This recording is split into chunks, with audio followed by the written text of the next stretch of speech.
And you with Geniene and Uncle Zak. Hello, my friend. How are you? So good to see you. Don't you like my new shirt? I do. Crazy Duck Lady. Goes with the ducks on my dashboard. Yes, of course. See, and since it's Women's Week. And very bright and colorful. Kind of shows us that we're heading up to warmer days. Warmer days. I'm excited about that. Zambian headband. Yes, of course. So moving up through Africa, which is always good. Your trademark. A ribbon? Is that what you call it? I don't know. A band? Band. Handband. Yeah, Okay, something. Cool. Yeah. Headband's good. Yeah. I think so. How you doing? So, of course, we've got Women's Week this week. Of course, it's Women's Month. Happy Women's Month to 9th all of you August, ladies in 8th here. of August. I should know that. No, on the 9th of August is Women's Day. It's Women's Day. I know about it before you know about it. So you're getting a hard time from home, are you? Well, I've got a lot of ladies around me, so, it's kind of not easy sometimes. Okay. No, today we're just focused on looking at women in agriculture, and one of the first things that came to mind was Maringa. I'm excited about today's conversation, because Brent. I don't know a lot about Maringa, and I just thought, wow, that'll be a cool start. Talk about agriculture, because it's something that's new, and it's not mealie meal or peas or spinach or something. It's herbal, so that would make sense. I agree. And following on that, we have a lady called Michele who's coming on. She was the first woman diesel mechanic in South Africa, which I thought was quite interesting. Yeah. So, and she deals with underground machinery, and quite interesting actually, one would think. Yeah. So our guest in the studio today, of course, is Maboang. Is that right? Maboang. Maboang. Yeah. And you say the surname? Maboang Matlou. See. Maboang You need Matlou. a guy to just guard it. Yeah, because it's all it. in the T's and the clicks and the tongue twisters. That's why we make such a good pair. Absolutely. And you're a producer, a farmer. Yes, good morning, I am. Good morning. Morning to you and your listeners. How are you doing, Maboang? Thank you so much for joining us today. Well, I'm good, thank you, and it's a beautiful day. It is. Beautiful month, and so happy to be alive and super excited to be here today. Absolutely. Michele, good morning to you too. Good morning, Uncle Zak. Thank you so much. Okay, I've got your mic up. How are you doing? Yeah, very well, and yourself? Good. Thank you so much for joining us and bringing all these wonderful products to the studio. Oh my God. Well, the relationship is quite interesting. Okay. Because Michele is from a company called Afriscientific. Afriscientific. And I met her and Calvin during the pandemic. We were, funny enough, in the same room trying to buy masks. It was like hectic.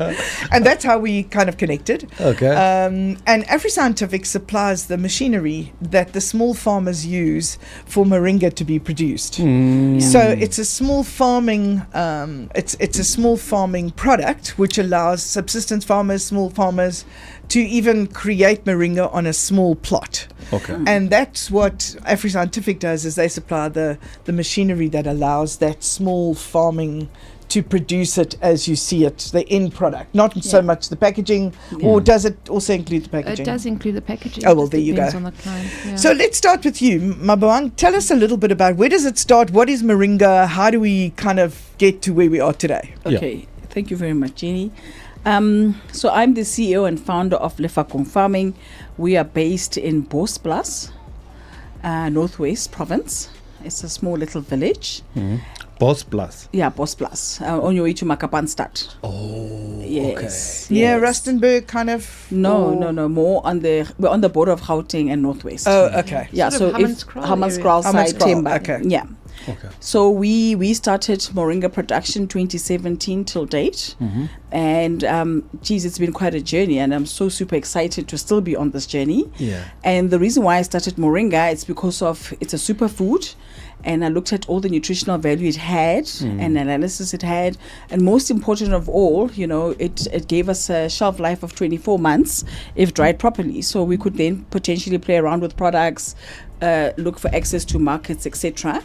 So Maringa is actually, it's a tree. It's called the tree of life, or the miracle tree. So the tree grows up to about 5 meter high. Wow. So what we do at Lefakong farming, we actually harvest the leaves. The women and youth of the Bos Plus community actually harvest the leaves individually, and we do the value added products with that. Wow. So Moringa has close to about 92 trace elements, minerals and vitamins, which are very good for human consumption, animal consumption. And what I like most about Moringa, it speaks to 3 of the SDGs: zero hunger, climate change, and job creation.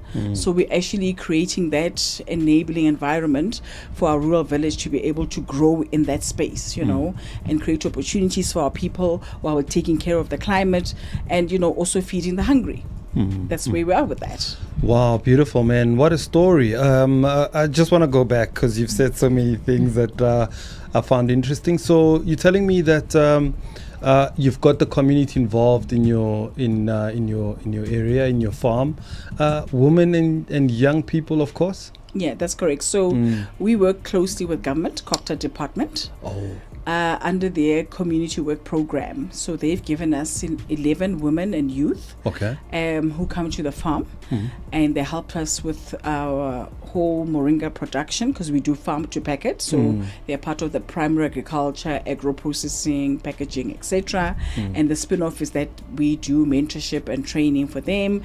We're also creating a platform for them to get employment, right? Employment opportunities. And most important of all, for the women, we're trying to say to them, please stand up for yourself. So when they leave Lefakong, there should be a very big difference in their lives, where we can have another Maboang, you know, and inspire others to do their own thing. Yeah. How difficult is it to be a farmer as a female in South Africa today? When I started, it was difficult because it was mostly, that's what 7 years ago, it was mostly male dominated. For sure.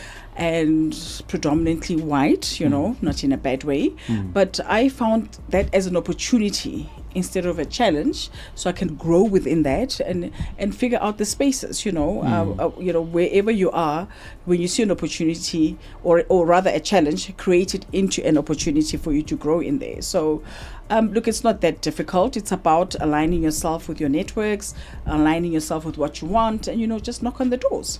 Yeah. Absolutely. So you said Moringa's got a whole number of products or usable usages.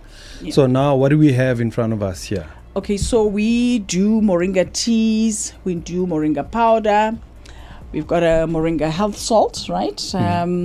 We've got capsules. We also do Moringa distilled gin, but we don't do it. Our distillery in RTPS does that because we don't have a distilling license and we don't have a distillery.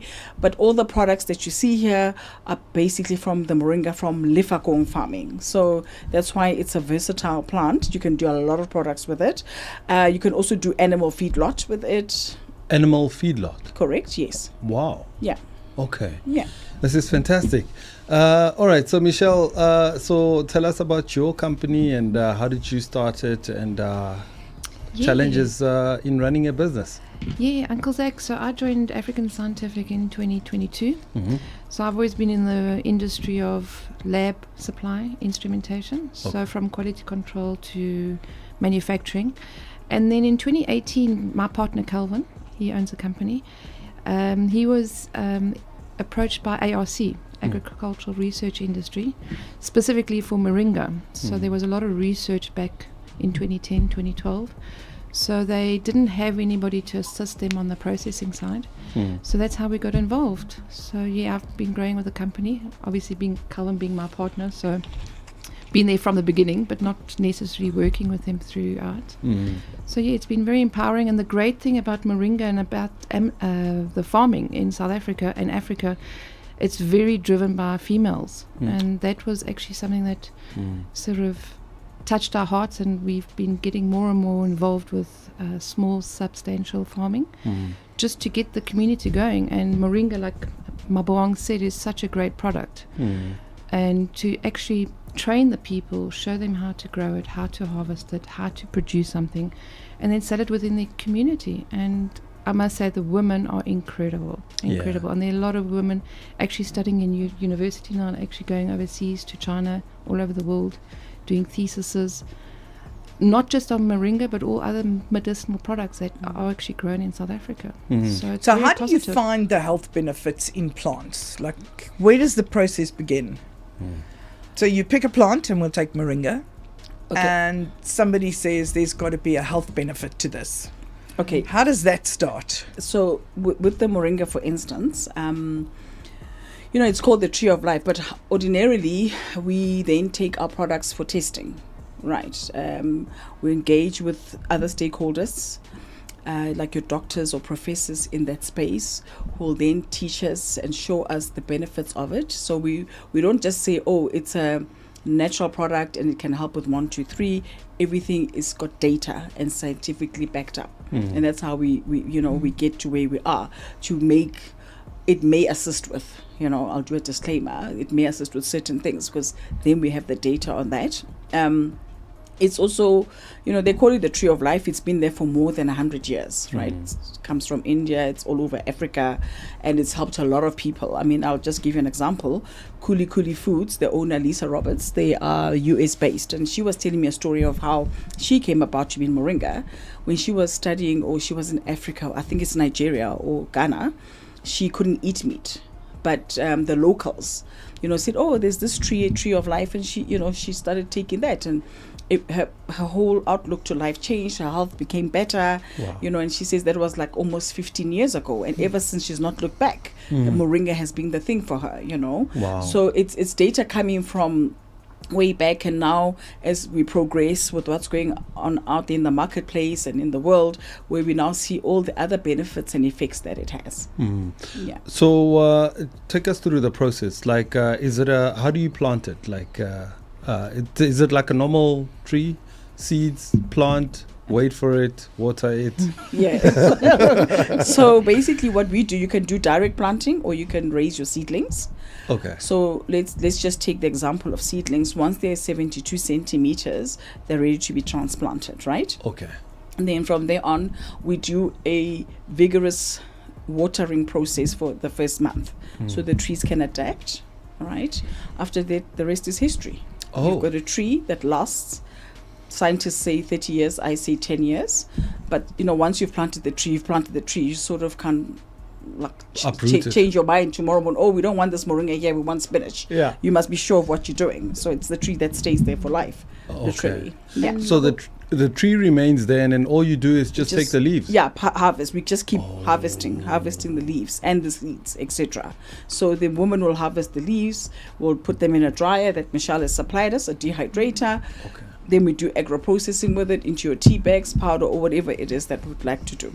Over to you, Michele. No, sorry. Yeah. And the great thing about Maringa, you don't need any pesticides. So it's actually That's a what I was very gonna hardy ask, product. yeah. So you're not actually adding any other foreign material to grow it. So it's a very organic product. So which is- birds and all these they love insects, it. they don't. They chow it, but it doesn't damage or take you It's out got a of natural repellent. That's what I find. Yeah. So How do you get organically certified? Okay, so we are actually organically certified by Correct. EcoCert.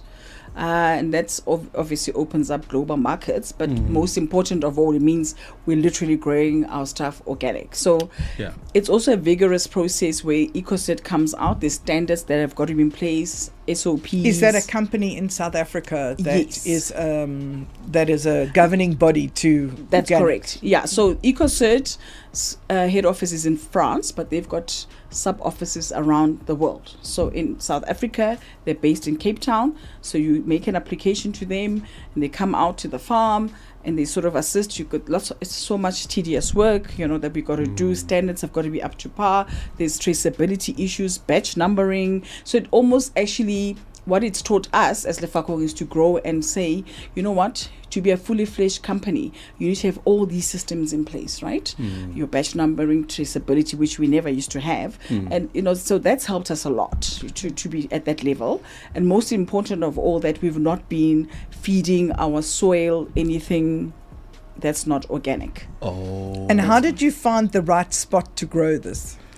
So Lefakong Farm is a family-owned farm. Yeah. Moringa grows anyway, Yeah. right? So you could grow it. Well, Johannesburg no, because it's extremely cold, but it will still grow, right? But not to its optimum and maximum. So there you are. So we've got a farm, and we just keep moving. And that was the way to do it. That's right. And in yes. terms of being a woman farmer owner, Okay. have you had any challenges along the way where it's sort of traditionally a man's environment and you come along and you're a woman and you know better than they do? Yeah. I mean, it's still the case even now. I mean, there's always that we're knocking heads because of they think you know better. But I mean, you just navigate around that as a woman. There's ways that you navigate around in your space where you want to be and your expertise, and the way you sit down with the men and show them, let's do it this way. Of course, we must listen to each other and take advice from each other, but you navigate around that. Yeah. that And world. do you put your women and your trainee girls through a training process to become managers and proper and agricultural school, to learn more about agriculture? Yeah, we do lots of training for them on site. We also work closely with ARC, University of Limpopo. They come out, FSNet Africa when there's trainings. So we put our women first and youth so they can be trained in that space, in the agri space. We've also got the extension officers from the Department of Agriculture. They also come out and assist us, So there's a whole ecosystem. So I don't come alone. I come with a lot of people and stakeholders, that have made me who I am today. And do you see that growing up through Africa? Oh yes, yeah. I mean, right now we actually mentoring a farm in Nigeria from here, South Africa. Wow. So our seeds left here into Nigeria. We've been doing everything online, and as a result of that, Michelle also then supplied them with their machinery. So we come together as a unit, as collaborative partners. Because you already know what works. Yes, Exactly. yeah. So it makes sense not to go with something new, because at the end of the day, you know that machine works. Yes, correct. Yeah. And what does it cost to start a farm? The Moringa. If I want to start farming moringa, what does it cost? So your hectare will cost you plus minus about, when we're being really liberal, 5,000 rands to start your hectare. From your seeds, land prep, depends if you don't need a tractor, land prep, seedling production, your labor, your water input. About 5,000 But that's rands. so cool, though. Yeah. Because that helps small businesses to grow, because Yes. this country's all about entrepreneurship. In fact, that's what Africa's all about. Correct. Africa's about helping people start their own business, because there's no such thing as the gold watch from the bank anymore.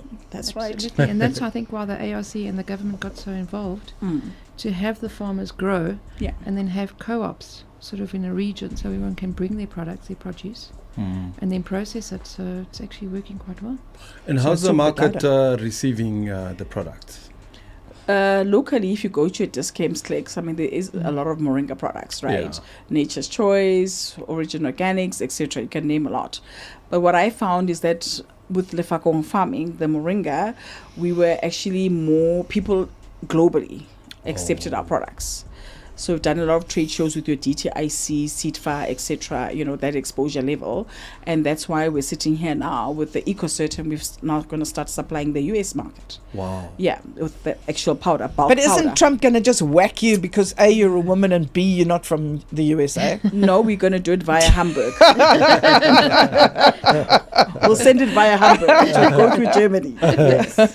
Okay, so let's talk through all the packaging except for the gin. You said it's been done by the distillery, and Michelle, you do the packaging for. Instrumentation, yeah. So we supply the instruments just to help them on their process side. So from dryers, so from the farm, it gets harvested by Maboang's ladies, then it gets cleaned, it gets washed, then it gets dried, and it normally gets dried in a dehydrator. Generally, we don't want to get it to too high of a temperature because you want to burn off the nutrients of the product. And then from the dryer, it then, depending on what your product is, because there's various products like Maboang was saying, there's tea, there's capsules, there's oils, there's gin, animal feed. So just depending on the process further, you would get a grinder, a capsule machine or a tea bag machine, an oil press. So how do you decide out of a harvest what goes to animal feed, what goes into the tea, what goes into the gin? Is there a separation process before when you're growing, or only afterwards? Yeah, absolutely. I mean, more for the animal feed. Sorry, Maboang. Yeah, no, talk. Yeah. So for the animal feed, you would normally use the stalks or not the leaf itself. If there's a bit of wastage, you would then grind and put it into not a capsule, into a pellet for actual animals. And the benefit for animal feed, Moringa's got a huge benefit where it actually increases the fertility of women and animals. So actually at ARC it was quite funny. They had a lot of women working in the lab, and they actually stopped them working in the lab because they all fell pregnant at the same time. What? They had big babies. Oh my goodness. Twins, triplets. So it's the same with the animals. So it's a super nutritious food. So you got to be careful. Okay. So if you don't want your wife or partner to fall pregnant, I wouldn't say stay away from it, but maybe use alternative. So I think I'm deviating from what you asked. No, but it's fine. But what we're kind of saying is, at the end of the day, there is a process to use everything from the moringa plant, from its stalk to its leaves. That's right. And I think that's subsistence farming, because that allows no wastage. Exactly. And the planet is able to be saved because you're able to use everything around that product. Yeah. And what are the health benefits of using the product that you obviously have in your packaging? So it may assist with your sugar and blood pressure regulation.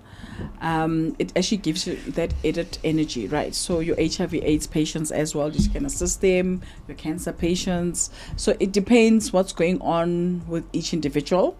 We're not saying that it's going to cure anyone from anything, but it's just a supplement. It's just a natural way supplement. of living. Yes, it's lifestyle. Yeah, lifestyle. Yes, lifestyle. Absolutely. Yeah. It just helps to keep you healthy when there's so much, there's a lot of products on the market that are not good for you because they have, what do you call it? What's the word? Synthetic.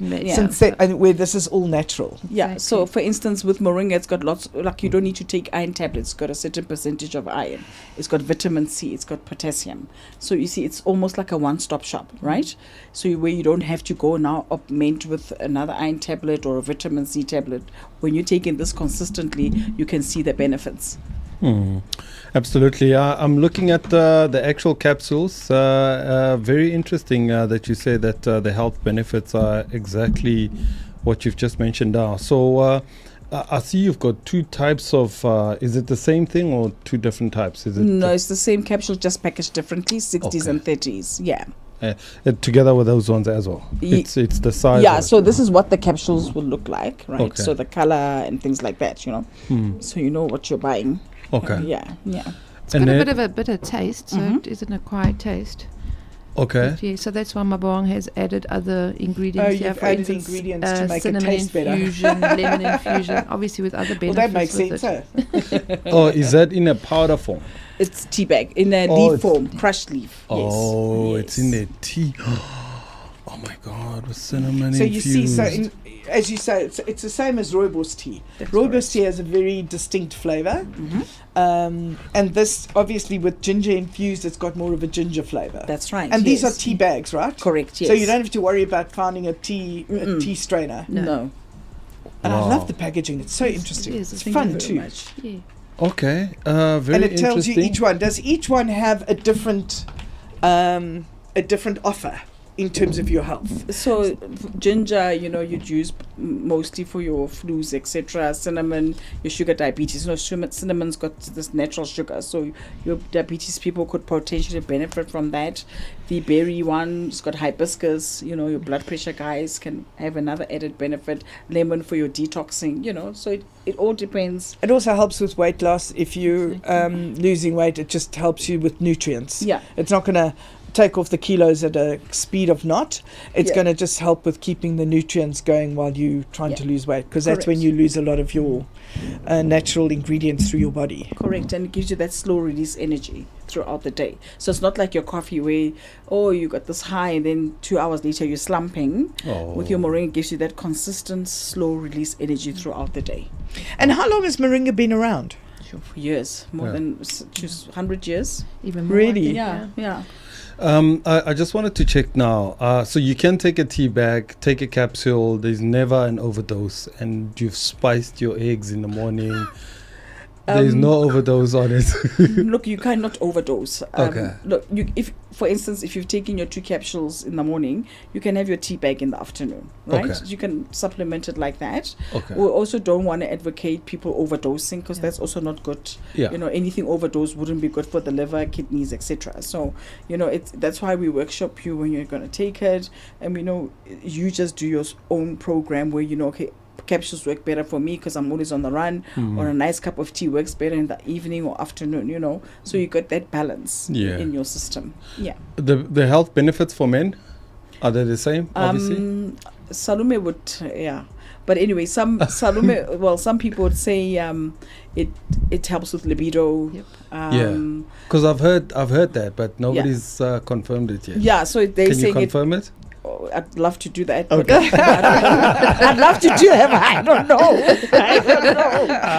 know. But most men will say it helps with their libido, you know, their energy levels, especially your sugar diabetes guys are saying, you know, they're feeling much better, and, you know, their outlook to life is, you know, coming together. Yeah. Yeah. Beautiful, man. Yeah. All right. So I saw the gin. I mean, I was looking at it, looking very tasty. That's what he always does. Oh, okay. Look, I'm not an alcoholic, okay? Is that what you're trying to say? But I appreciate the design, the look, and what it says is in there. I mean, okay, tell us what is the process of the gin? So that will then go to we'll take the powder and leaves to the distillery. Okay. And they will add other botanicals in the distilling process. So it's got your juniper berries, cinnamon, cardamom, licorice root, angelic root, coriander. And then they, after they've done the original, so this would be the original, then they do the infusions of the grapefruit. They'll also do the mulberry infusions, right? Just to give us, because this is called 3 Friends More Gin. So these are the 3 friends. The 3 friends. Yes, so the 3 friends are complete. That's so smart. That's so cool. Yeah, so that's where we are with that. Okay, so you've got that size bottle and then these size bottles. Yeah. Are these available in stores? So these are in your Topses, Silver Lakes, Pretoria and Linwood Road. Yes, so that's where they are. And online, we've done expos to Botswana with the bottles, with the gin. So locally, you know, there's a lot of craft gins, so it is quite a bit difficult to infiltrate the marketplace with that. Very competitive. Extremely, yes. Yeah. Beautiful. But I think and I'm just asking the question, is it a healthy gin? Well, whether alcohol can ever be healthy or not is another story.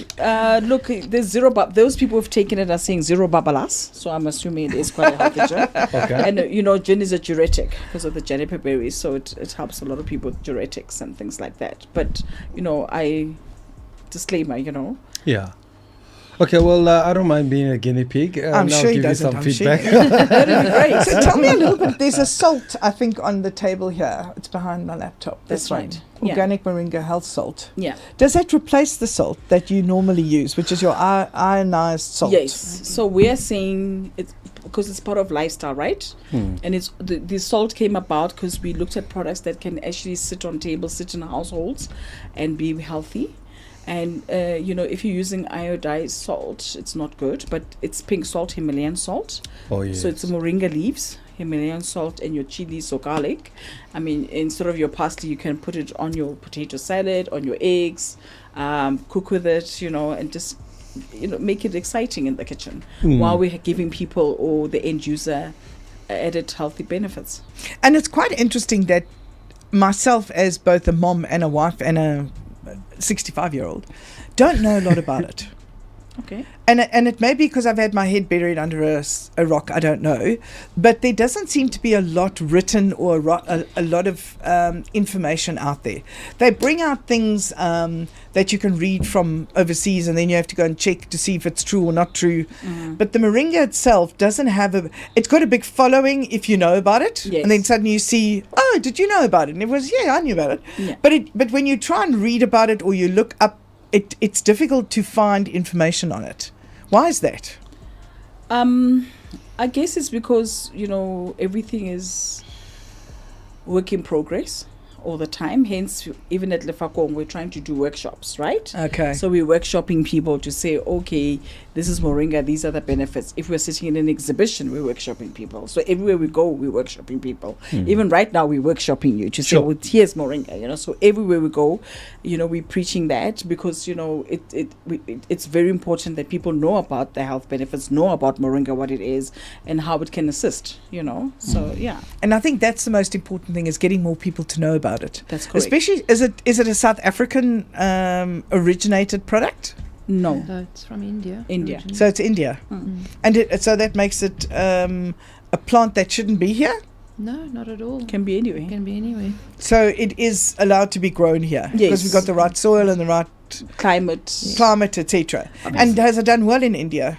Yes, I mean, India's still leading in Moringa supply. You've got Mozambique, you've got Malawi, Ghana, they've got plantations.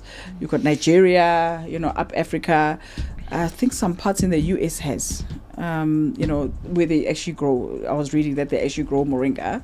I mean, if you go to Limpopo, almost every household has got a Moringa tree. You know. That's interesting. Yes. And it's also known as a drum tree. So if the you drum actually see it, it's actually got long sticks. Yeah. So it's actually quite a weird looking tree. It's got really small leaves. Yeah. So it's an actual tree, not a Shrub. not a bush or Yeah, a shrub. Yeah. And how long does that tree take to grow? So with what I found with our trees specifically, within 6 months they were sitting at about 3 meter because of the weather at that stage when we started. The weather, Okay. and you know the love we're giving them. So it doesn't take that long to grow. And how long does it take before you can start to farm it? In other words, to get the supply off it. Okay, so it depends what's going on. Harvest it is Yes, the word I'm looking harvesting. for. Harvest it. Yes. So you can harvest as long as the leaves are coming out. You just keep harvesting. You need to harvest the leaves so more leaves can come out. So the more you harvest, the more the leaves come out. And it grows really quickly. Quickly, am I right? extremely, yeah, It's very like in a quickly. couple of weeks you get Yeah. your... You can, Really? Yeah. So it's got it's a farming with low overheads. Is that the case? That's I mean, right. because you're not planting seeds all the time. You're just taking the leaves, and you don't have the havoc of, like, you know, spinach and all Yeah, these other exactly. veggies that always get harmed by either birds and all sorts of insects. And insects and things. Yeah. Yeah. And, Yeah. and Because it's its own, pesticides. it has its own pesticide. Oh, I what presume. made you choose Moringa out of all things? I mean, I find this so fascinating. Okay, so we wanted to be a bigger part of the food security because this is food security for our country. Most important of all, because the nature of the Moringa tree, right, where if harvested, dried and stored properly, we've got 24 months to decide what we're going to do with it. Are we going to sell it as is? Are we going to do products? What products we're going to do? So you're not under pressure. So you take spinach, you harvest it, it's got to go somewhere. Sure. So you take Moringa, you harvest, dry it, store it well. You've got 24 months, to play around in the space. And, that's also saving your costs, and just so you can apply your mind, come up with good products, do your R&D, be out there in the space, and most important of all, understand the plant, understand the tree. So that's why they call it a niche product. Yeah.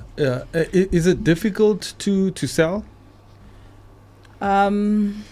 Locally, yes. Okay. Abroad, no.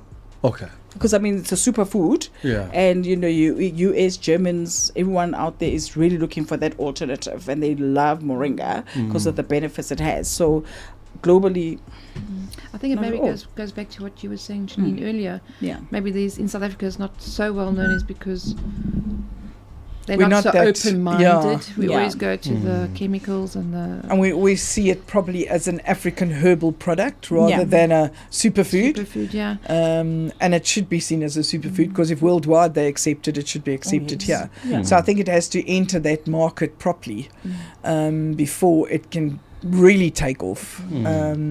And if after 24 months, if it's been stored correctly, what's its shelf life after that? So, for instance, let's just take we've now harvested dried, and then we're gonna mill it to tea bags. Okay, Yes. we're gonna do the tea bags. That's 18 months, and then if we do powder, it's 12 months. Because remember, when you do powder, there's a certain heat, a bit of heat you apply on that, so it sort of minimizes the shelf life a bit.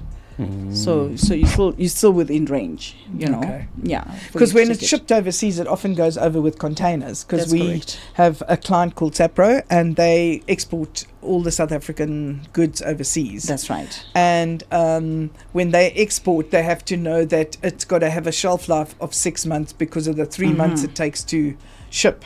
Correct. Because it can take up to 3 months by container to get to where it's going. So it has to have at least a 3-month life when it gets to its destination. Correct. Yeah.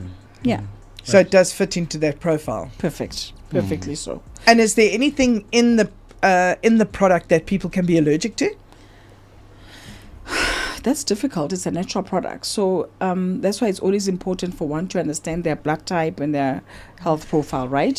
For instance, with me, if I take the moringa seeds, I just get a rash. So everybody reacts differently. Oh, wow. Yes. And some people, when they take the seeds, skin glows. You know, they perfect. So it just depends what's going on, you know? Yeah. And you do list all the ingredients on the packaging as well. So you should actually read, Yeah. Absolutely. depending on what your health issues is what you read on the back of the And it's packaging. always advisable that if you do go to a doctor, just mention that you're taking X, Y, and Z. For instance, turmeric. If you take turmeric and you go for an operation, turmeric makes you bleed. Yeah. You know, once you get cut. So, you know, you got to understand what you're taking and inform your doctors, inform the people around you. Yeah. So generally the doctors will know if you've been taking turmeric. They'll say, okay, come back in 2 weeks. Don't stop taking your turmeric. Yeah. So Why do you take turmeric then? turmeric?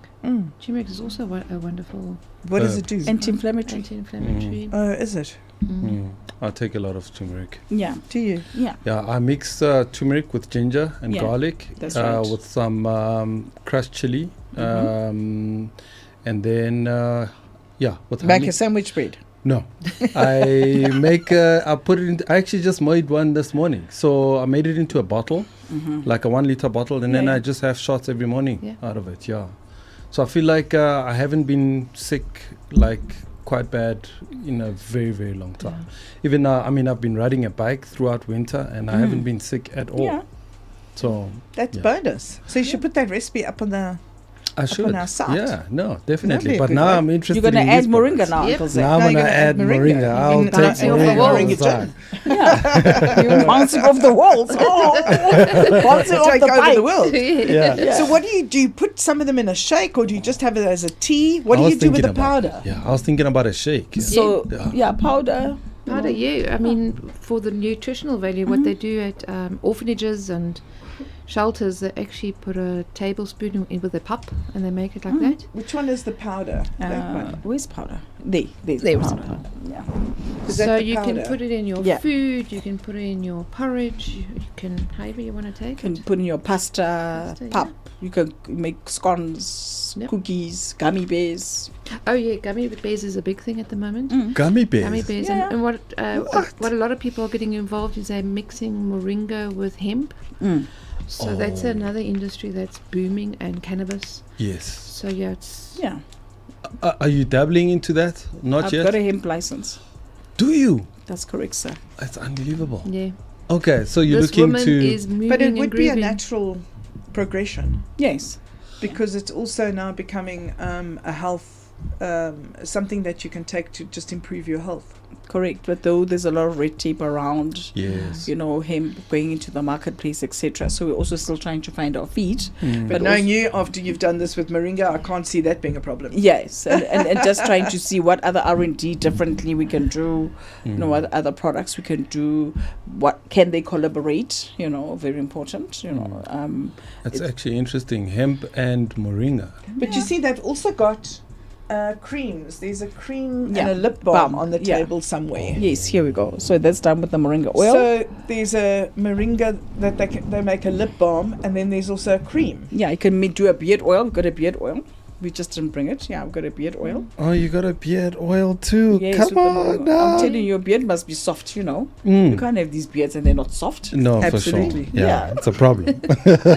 I know. That's quite interesting. Pass the lip balm. I just want to have a look Okay. at the lip So you can balm. do a lot of things, you know, with the moringa actually.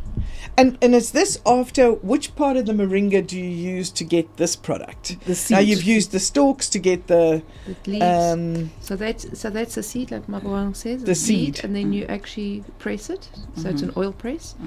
And you're getting the oil. And then they so would it really use is a oil. product with multiple uses. That's correct, yeah. Because you can get so much out of it. And income streams, you know, if you don't want to do this, you can do animal feedlot, you can do compost, you can do, you know, whatever. Drinks, juice. We're talking about water, moringa juice. Moringa juice is actually very good. So, for instance, tablets, you have to take quite a few tablets to get the benefit out of it. Whereas moringa juice, you're actually getting a far concentrate, if you want to put it that way. So it's a concentrate that you're taking. So there's many ways of using the plant. That's right. And for sports people, if they take any of this, it won't be seen as a banned substance in their bloodstream. No. Okay. Not that I'm aware of. But to give them agility and endurance. Okay. Extra energy. Yeah. Naturally. Okay. Yeah. There's a guy I'm thinking of right now. I think I'll hook you up with him. He's into sports, and I think there's a nice collaboration we could put together. Yeah. He's supplying the national team of Namibia with T-shirts, water, and he also produces an energy drink. Oh, nice. Which is 100% fruit product. Yeah. No caffeine and all these other added preservatives and stuff like that. But I'll hook you up with him. It'll be great. Yeah, it'll be great. So just lastly from my side, ladies, it's Women's Month, and happy Women's Month to you.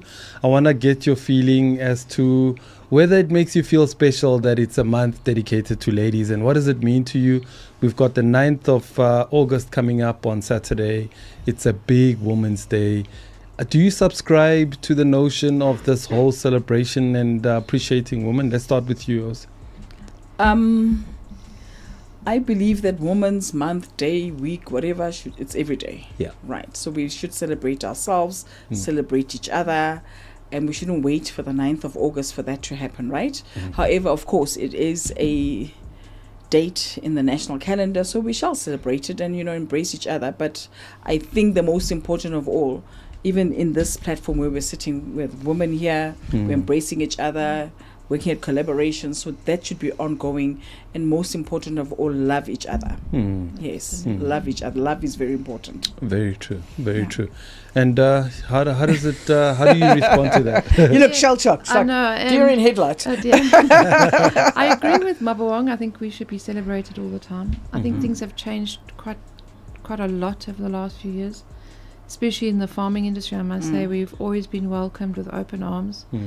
Women are incredible. They're very strong, resilient, bright-minded, and they're up for a challenge. And we should be celebrated every day, and I think we are.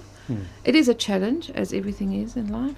But I just think celebrating things like Women's Day or Family Day or Father's Day, all it does really is just highlight our role in society, because sometimes I think we forget that role. Yeah. So we I look at the people up in Africa, and if you look at Africa as a whole, in our country, women work really hard. They traditionally were always the ones who fetched the wood and built the fires and raised the kids, and while the oaks danced around the fire. And occasionally they would go and hunt. But women were always the workers, because they had to raise the kids and do all that stuff, had to have the supper ready and do all that stuff. And I think that's where we started to change the way that things worked, where we started to be allowed to vote. If you think a while back, we weren't allowed to vote. And it just was the way we evolved, was women were then celebrated for going out to work. But even though when we went out to work, it was also, by the way, don't forget, if you are going out to work, you still need to do everything you did at home. Correct. So it just brings out the highlight of being able to say we are equal in so many ways, from our earning capacity being the same as a guy's capacity. If our job is the same, we have the rights to the same promotional opportunities as guys do. So, and I think guys have always been a bit arrogant with their knowledge, because they're sort of like, well, we always know better than you do. So when like someone like Maboang goes to a conference, I've no doubt when she has something to say about a farming technique, there will always be some idiot in the audience who will stand up and say, what do you know? You're a woman. Am I right? I mean, I get that a lot, you know. Exactly. Did a woman really do this? I'm like, hello, I'm standing here. So that's why, like with Maringa, we need to highlight that. We've got to bring that always out to say, actually, life has changed. The world has changed. And I think when I last visited Uganda, I'm off next week again, and I look at those women working in the fields, and in Uganda they work on hills, so they get allotments and they get a little plot, and they have to hoe to make tomatoes grow or whatever it is. And they're bent double because they are working on a hillside. Yeah. And the dudes are at the taxi rank on their little boda motorbike waiting for the next ride. And I drive past these little taxi ranks and I think, seriously? Why aren't you out Like, there? look, exactly, there's your woman up there, and then when she's finished there, she has to walk home and go and do all that, and then the guys that I always talk to when I'm there, and I go, see, those boda guys, they must be up there. And they go, but you know that they also work from sunrise to sunset waiting for I said, exactly, waiting is the answer. Waiting, stand still. So I always said if I did something bad in my life, I'd probably come back as a woman in Uganda, because that's what you come back as. But now they're starting to come out and say, I want to be a tour guide, I want to go to school in South Africa. And the fathers who now mixing with women internationally are saying, my daughter has every right to have that education and therefore has every right to be recognized. It's true. So it's wonderful to see that evolvement coming out when you visit. They obviously still have their rural communities, but you can see the biggest thing for them is also education, because education's not enforced. So it means if you don't want to educate your child, they don't have to get educated. And that's something they're trying to change. They're trying to bring about change to say, in the rural communities, you need to have your child educated. Because this one young girl I met, she's going to be a kayaker with the White River rafting guys, and they're now starting to develop that. And I said to her, that's so exciting, and like, you're 17, so you're obviously leaving school soon and you're going to join them full time, and she's now still got another 8 years of school or 6 years of school. And I was like, what do you mean 8 years of school? Are you going to college? She said, no, I only started school when I was 11. So it's kind of, it's that education process of bringing that out. So South Africa is actually quite far ahead. So how fortunate are we to have farmers like yourself and leaders in technology like Michele, and being able to bring this all out and say, you know what, education is important because this is why we are where we are. That's true. Correct. We need to become an educated country, not an uneducated country. Absolutely. Correct. For employment as well. But it's been wonderful having you guys here, learning about Maringa. Super excited. And as a guy, just sitting across from you ladies, I'm like just wowed by what you guys do. And just to see how 30 years ago we could not probably sit together like this. A lady running such a complex tech. Thank you, Faroza, for being our producer. You know what I mean? This was just men back in the day. You know what I mean? So there's been a lot of progress. Of course, more needs to be done. So I wanted to reflect on that. So where can people find your products if they are interested, and how much are they? What are we looking at? Okay, so you can find us on our website, www.lefakongfarming.com. Now you have to spell that. Remember, there's a white chick around the table here. Okay. Okay, madam. Okay, ma'am. So you'll find us on www.lefakong, farming.com. We're on Macro Marketplace, Take a Lot, Amazon, right? So our tea bags, the original one goes for 100 Rand. Because it's 100% organic. The ones with the botanicals, ginger, lemon, hibiscus, they go for 85 Rand, right? Our powder is 70 Rand. Our health salt is 55. The miniature gins are 50 Rand. Capsules, 120 for the 60 and 70 for the baby one, the 30s. And the big bottle of gin is 350. So is there an opportunity like Tupperware? You know the Tupperware model? to You do. become a Oh. demonstrator and you buy the products and you go and demonstrate and you're on sale. Because that, when Tupperware died in this country, it put so many people out of work because they forgot to renew the patent. So That's what we how come have, they lost it. Yeah, what we've done, this year we've done a resellers package where you buy your stock. That for, is awesome. Yes. So and the reason for that is, in the future, I'd like to see ourselves franchised. So I'd like to see this brand franchised. That would right? be amazing. So we're starting it small, where we're saying, here's a resellers package, and it hasn't done badly so far, where people come and buy, and then they resell and they come back. And do you also have a workshop for them to train them to say this is how you sell them? Correct. We workshop them when they buy the package. We allow them to come to the farm, see how your moringa is made. We're actually going to start doing agro-tourism with the moringa farm as well. Wow. People come on, pay, see how your moringa is done. They harvest as well. They become part of the activity. Wow. Harvest. We allow them into the processing, and then have a little cafe That they is can such buy, an awesome idea. Yeah. So Because it's also great from your perspective that if you want to become a small farmer, you can see how the machinery is used. That's correct. So there's a whole process here of teaching. That's and correct. that's our main aim, is sharing, sharing information. Sharing is caring. Yes. I think that is wonderful. Because it is.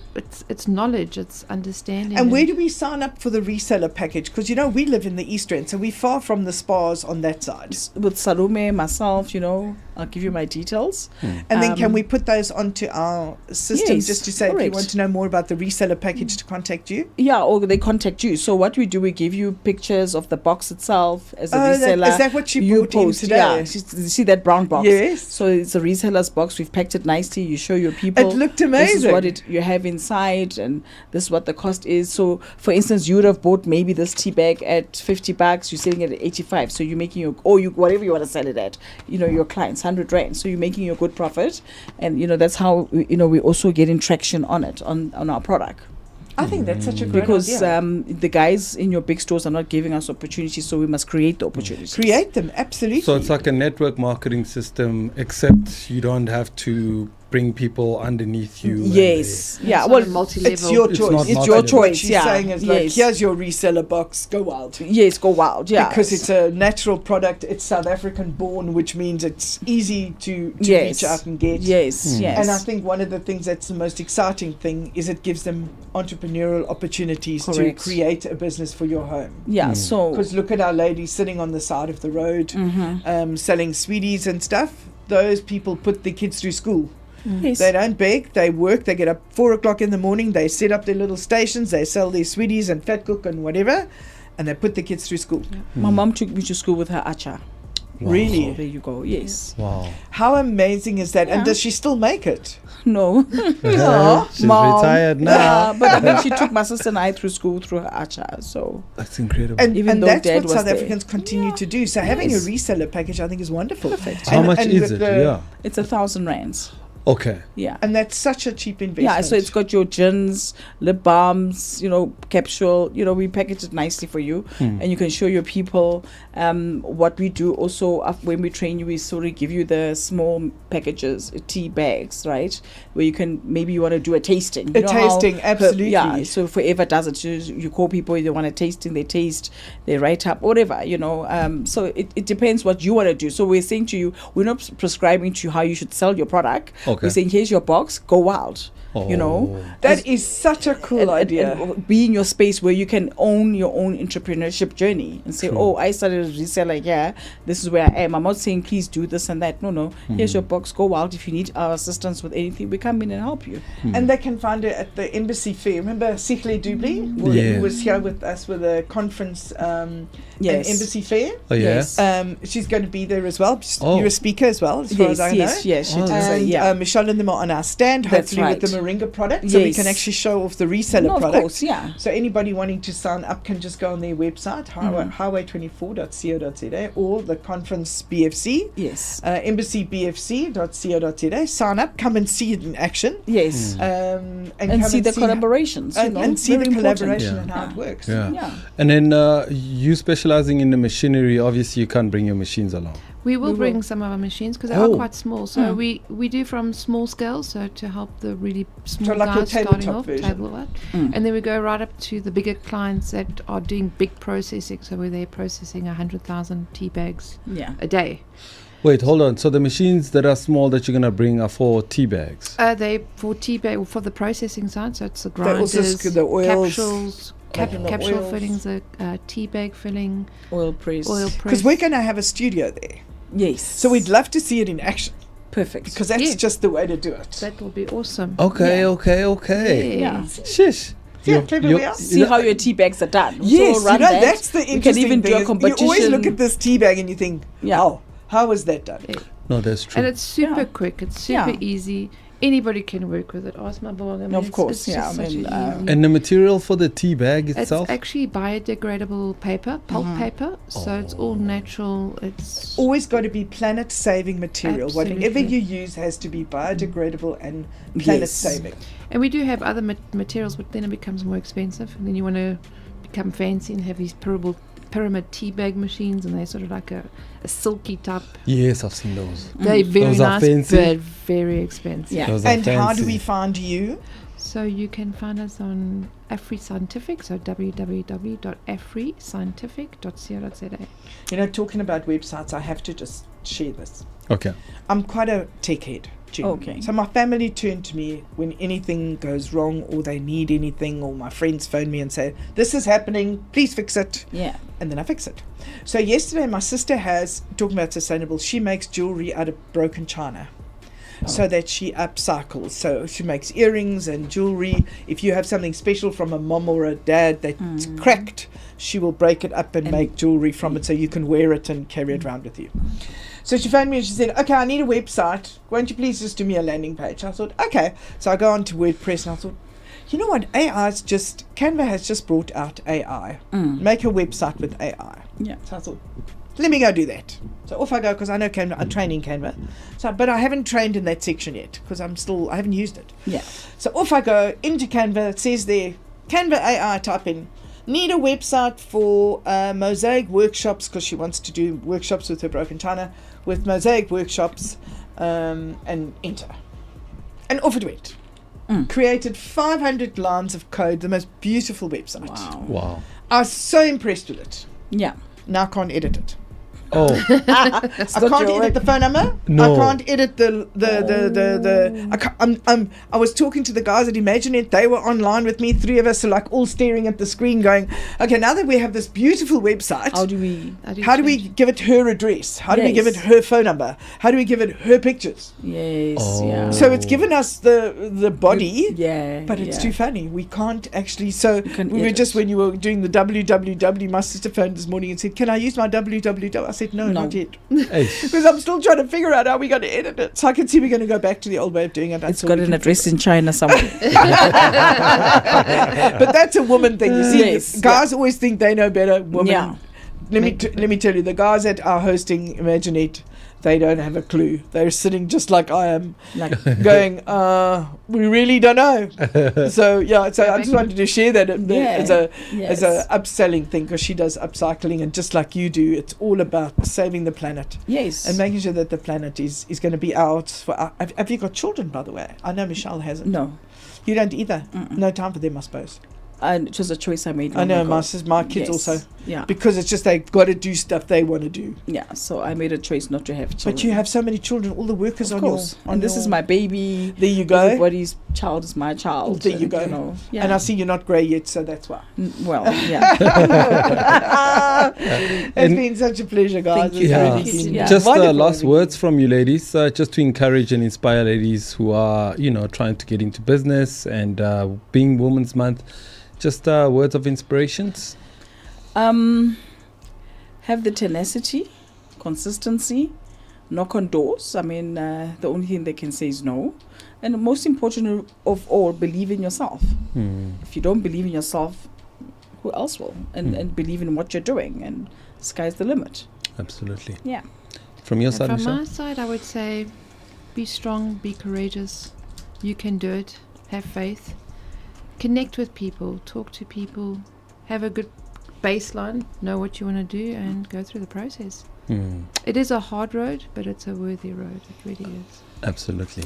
And of course, if you want to be on our show, Yeah. Uncle Zak and Auntie Geniene, Yes. That's a good one, eh? Thank you very Uncle, much. Uncle Thank Zak you. and Auntie Geniene. Yeah. Uncle Zak. Just There we go. go onto our app, send Yeah. us a voice note, send us a note to say that you'd like to come on the show. Yeah.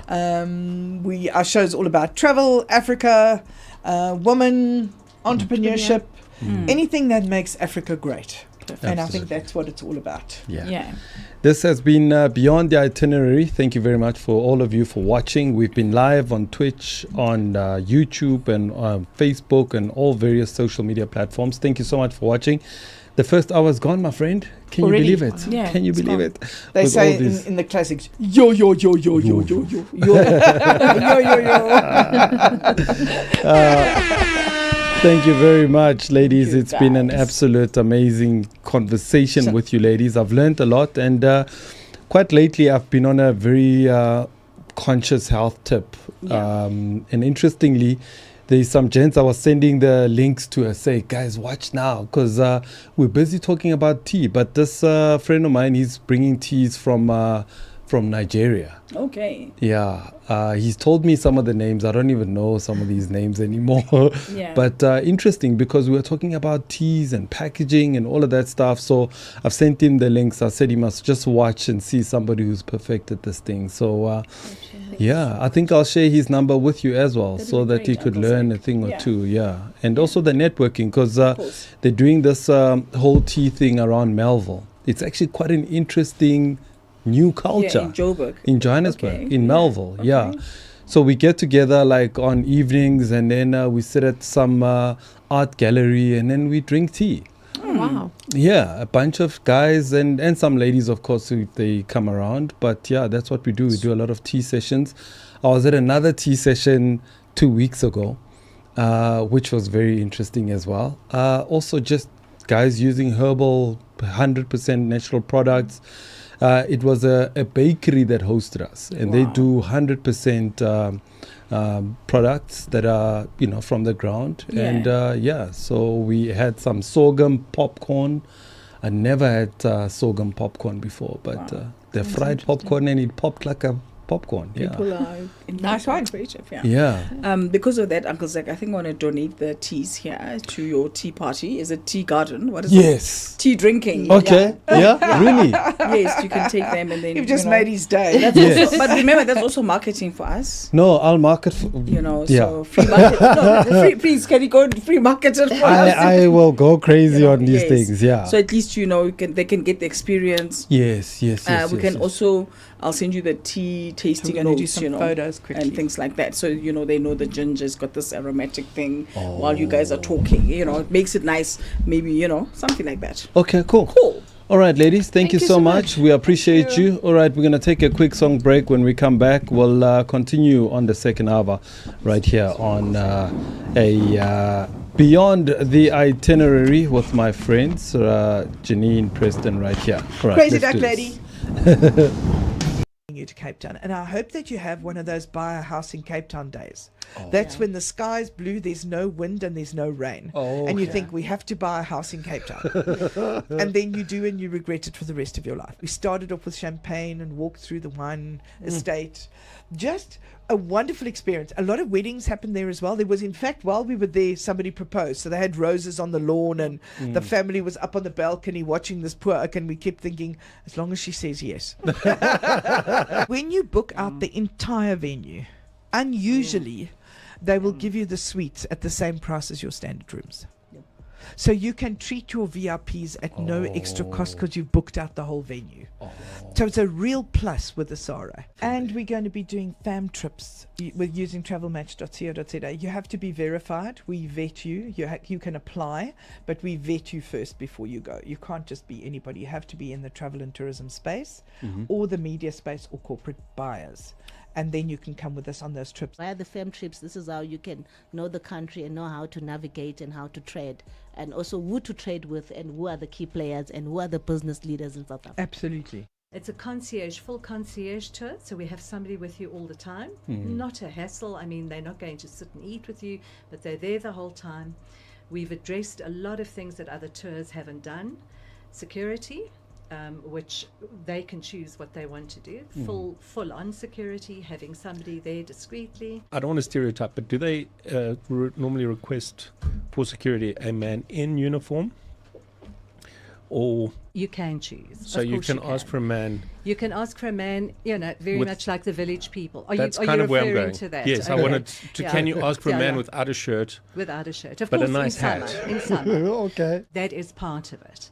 And also, people not wanting to travel on scheduled flights or on the road, we have access to 3 private aircraft as well. There's a thing that I've experienced with American people who I've taken around who want to go and see poor people. I don't understand it. There's a very slight line between cultural tourism and staged authenticity. Okay. And so, there's a lot of communities out here and they say, take me to a Zulu village. And you know what it's like, you've got the man who's dressed up in a Zulu outfit and sitting there. That's completely staged authenticity. And right now he's cold. This tour, I can aid them with all. Just give me an idea, give me a few adjectives, tell me what you want to do, tell me your period of travel and your budget, and that's what we're going to do. And Then I you can tell you tailor-make. that is the new traveller. Are tourists afraid of crime in South Africa? Especially after seeing the president going to America, the whole shebang. Did it affect the travel industry? Of course, and you can see in latest newspaper today, tourism figures are in a slump at the moment. People think South Africa, oh my God, you're going to be hired. What about all the other people that don't do anything to you, that welcome you with open arms? Yeah. Every place in the world has got a bad area in it, a bad element. New York, London, anywhere you go. They can stab you in London. They can. Well, They they do. But we do. We have addressed that in different formats. You might just want somebody to come with you. There might be anything like that. So we have addressed I that. would want my security guard to hold my hand at all times, and I don't want to discriminate. So I want diverse. Diverse. Okay, so brilliant. I'd like a lady. Okay, so it doesn't matter where you go. You just want that. So you've put out your order for the security person. Okay, that's an idea. Of course, we can address that as well. Thank you. We'd love to Thank you. address That's that. why Laverne's so successful, because she's willing to help. She listens very well. Always willing to help. The blankets are made by thousands of people, and they all sit there doing it absolutely free. This is what their gift to the back to the community. And that's what Nelson Mandela did for us.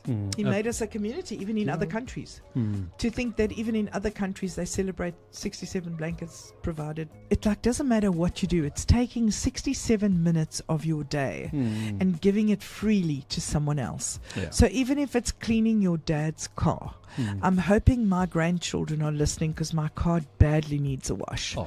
So I'm thinking, don't they want to just donate 67 minutes of their time? What an interesting way of throwing it out to them, eh? Yeah, but use a radio platform to just tell your grandkids to do something. teach somebody something. Where and how do you choose the people that deserve them? A form that people can get hold of the head office, a beneficiary form, and they can request.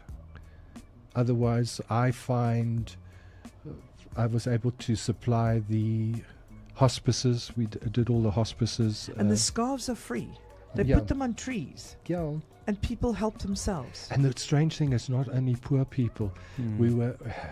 We hung them outside a restaurant in Norwood, and there we're waiting, watching people go by, and a guy reverses out of his house in his Merc, stops, gets out, and takes 2 scarves. And I was like fuming, thinking they're not for you, but it's actually for anyone. I've quite often got some stock, and I'll get a phone call that the bomb blast in Benoni that went off. Oh, yes. Then I shot through there, and I met with another charity, and I supplied blankets to all the people the kids that were left behind. So we were able to distribute blankets and give love. That is so awesome. So, we go where we're needed. Anybody can do And this. my sister Is is it another easy? one. It's easy. Kids do it. The younger generation today are all on their phones. Even I see the kids at home now. They glug, glug, glug. So this young guy doesn't go near his phone. He spends his time crocheting. That's incredible. And it improves the young people's motor skills, the development of their wrists, so they can go into many different spheres. I take my crochet and I sit there amongst the hordes of people and I crochet, and people's eyes like pop open. Because it's a man. He's Yes, this crocheting. dude crochet. It's a dude. How's this dude crochet? If you have to order an aircraft 3 years in advance, how far in advance do you plan how many aircraft you buy? It's based on your business plan. With the new aircraft, not necessarily you increasing your fleet, but you're also replacing your old aircraft. In my opinion, there is a desperate needs of connectivity. Air travel within Africa is a problem. Now it's already open a new airport in Luanda. With Tag Airlines, they try and go as direct as possible to the places you want to go. How difficult is it to compete in the airline business? It's very competitive. There's a lot of recruiting going on, especially for crew. Is where I think all airlines are desperate for crew. Do you still have a height restriction for air hostesses? Whoever is going to be hired, I mean, they need to fit into the aircraft at least. We're encouraging people to come and invest in our country. We've got attractive tax incentives. We're not perfect, but we're perfectly located for investment and for a fantastic holiday, unforgettable holiday, I would say. We're not neighbors by geography, but by the number of South African number plates you see at Mozambican filling stations. So you could approach any of those diplomatic missions of Mozambique and you get all the relevant information that you need for you to start a business. So bring your biltong, we'll bring our piri-piri, and we'll be unstoppable. Taking you to Cape Town. And I hope that you have one of those buy a house in Cape Town days. That's when the sky's blue, there's no wind and there's no rain. And you think, we have to buy a house in Cape Town. And then you do, and you regret it for the rest of your life. We started off with champagne and walked through the wine estate. Just a wonderful experience. A lot of weddings happened there as well. There was, in fact, while we were there, somebody proposed. So they had roses on the lawn and the family was up on the balcony watching this poor oak, and we kept thinking, as long as she says yes. When you book out the entire venue, unusually, they will give you the suites at the same price as your standard rooms. So you can treat your VIPs at no extra cost because you've booked out the whole venue. So it's a real plus with the SARA. And we're going to be doing fam trips with using travelmatch.co.za. You have to be verified. We vet you. You can apply, but we vet you first before you go. You can't just be anybody. You have to be in the travel and tourism space or the media space or corporate buyers. And then you can come with us on those trips. Via the FEM trips, this is how you can know the country and know how to navigate and how to trade, and also who to trade with and who are the key players and who are the business leaders in South Africa. Absolutely. It's a full concierge tour, so we have somebody with you all the time. Not a hassle. I mean, they're not going to sit and eat with you, but they're there the whole time. We've addressed a lot of things that other tours haven't done. Security, which they can choose what they want to do. Full on security, having somebody there discreetly. I don't want to stereotype, but do they normally request for security a man in uniform? Or you can choose. So you can ask for a man. You can ask for a man, very much like the village people. Are that's you kind of where I'm going. To that? Yes, okay. I wanted to. Can you ask for a man without a shirt? Without a shirt, of but course, a nice hat. In summer. Okay. That is part of it. And also, people not wanting to travel on scheduled flights or on the road, we have access to 3 private aircraft as well. There's a thing that I've experienced with American people who I've taken around. Who want to go and see poor people. I don't understand it. There's a very slight line between cultural tourism and staged authenticity. Okay. And so there's a lot of communities out here and they say, take me to a Zulu village. And you know what it's like, you've got the man who's dressed up in a Zulu outfit and sitting there. That's completely staged authenticity. And right now he's cold. This tour, I can aid them with all. Just give me an idea, give me a few adjectives, tell me what you want to do, tell me your...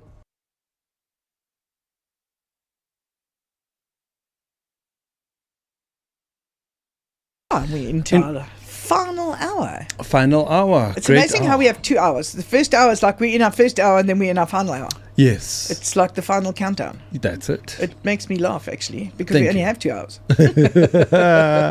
Yeah, And Tuesdays are fun. Yeah. Because Tuesdays we talk about travel. We talk about people in general. We've just had the ladies on from Maringa, which was Yes. quite interesting. Absolutely. Love Africa's a that great conversation. place because we're Yes. allowed to grow and sell herbs and do even hemp and what's another name for marijuana? Cannabis. There you go, cannabis. Yeah. They just renamed it. What do you mean they renamed it? Hemp. It was marijuana, now it's hemp and cannabis. Now it's got a legal name. It's a good product, yeah. Yeah, I recommend see. it.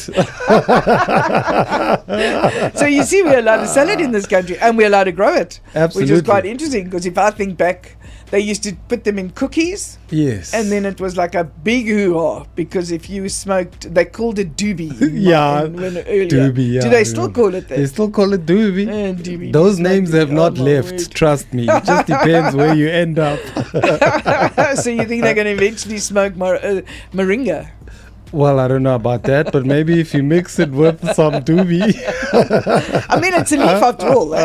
It's all So, just you know? because also, I mean, if you think about people that smoke tobacco, I mean, they don't even know where this thing is coming from, what's in No. it. It's all sorts of nonsense in there. So But you I know, had such a some laugh are- yesterday. I was watching Border Force, I think it was, from New Zealand. yeah, And you know the New Zealanders are such wallies. So they decide, they arrest this chick. She's got, I don't know, 300 gazillion million pills that make cocaine or methamphetamines. What do they call methamphetamines? okay, So it's like a bus that if it was sold on the streets, it would be sold for $2 million or $3 million. wow, And she's a chick from Israel.